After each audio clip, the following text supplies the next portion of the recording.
बाहेर जर का खावंच लागलं तर मग काय खाऊ काय शकतो खावं? जे सेफ आहे त्यातल्या त्यात? सेफ असं काहीच नाही. आत्ताच्या वेळात तुम्ही कसं हायजिनिकली बनवलेलं ना त्याच्यावर आहे. असणं वेगळं, हे कुकिंग मेथड झाली, प्रोसिजर झाली, आणि पौष्टिक असणं हे दुसरा भाग झाला. बरोबर.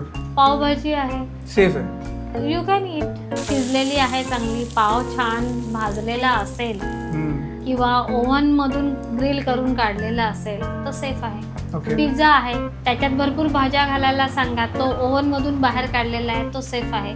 इन्फेक्शन होऊ नये अशा ज्या गोष्टी म्हटलं असतं, मायक्रो ऑर्गॅनिझमची ग्रोथ व्हायला शुगर, पाणी, हँडलिंग, ह्या सगळ्या गोष्टी आल्याच ना. ज्या पदार्थामध्ये शुगरचं प्रमाण आहे त्या पदार्थावर पण मायक्रो ऑर्गॅनिझमची ग्रोथ चांगली होते. विदाऊट बर्फ ज्यूस प्यायला शिका. ओके.